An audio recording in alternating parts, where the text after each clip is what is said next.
Hi everyone, this is Galen Martling, design team member with Unity Stamp Company, and today I have a real simple card that's real bold and beautiful, and I'm using just a couple of colors. And so for the stamping, I am using Unity's Circle of Friendship kit.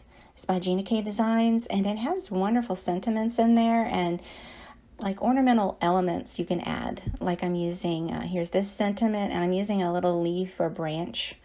And you can use those in many different ways and repeat them, and I'm going to use that to accent the sentiment a little bit. And now I'm using a lacy trim from the kit called Timeless. It's a kit of the month from February 2020.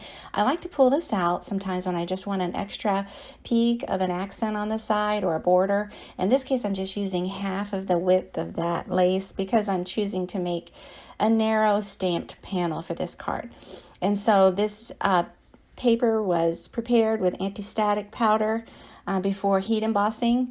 And so I place all of the stamps all at one time. That's my favorite thing to do. If I can do that, I try to maximize the stamps per stamping with the MISTI. So anyway, I am going to place what I have there, and I'm going to add embossing ink. This is Wow embossing pad. I like it. It's new.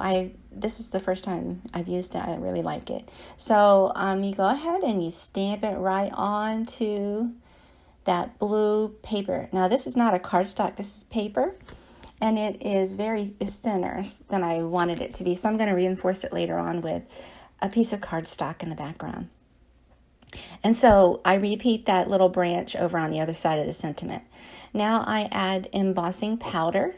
I'm going to choose just white, plain old white, no coloring for this card, just embossing. Heat embossing. And so make sure it's all covered, and I tap off what I can. Now you have some excess, I had some excess embossing powder, so I like to use a paintbrush to just kind of find those specks there and just, just brush off those excess if you can.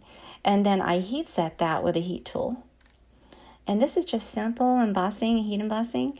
You can go one step further and add a sheet of foil on top of this and run it through a laminator, and you'll have a foil piece too. But I stopped at the embossing. Now I use a dry paper towel to just wipe that top panel to wipe away any excess powder after the heat embossing is set and no longer wet. Now I wanted to go ahead and trim that narrow panel to match the stamp there. And so now I have some ribbon I'm going to add to the side of that lace. I don't use ribbon as much anymore, but I like to use it as a trim like this sometimes. So I just add some double-sided clear flat tape on one end. I trim the ribbon and fold it over, and then just fold it over on the top and the bottom. And it's ready to add to the back. I'm going to make a background, just white panel there. I wanted to do that because my paper, the blue paper, is so thin that I thought it needed some reinforcement there. I like that paper. It's pretty. It shimmers. It's hard to see on the video and the photos, but it's got a shimmer to it. I really like it. And the embossing was fine with it. Now, so that was die cut. I used a couple of different dies. I used my favorite things, Blueprints 23 and my Creative Time rectangle frame die layers for the dies, but you can use your paper trimmer just the same without any dies. And this, my favorite thing, is also to add some gems of some sort.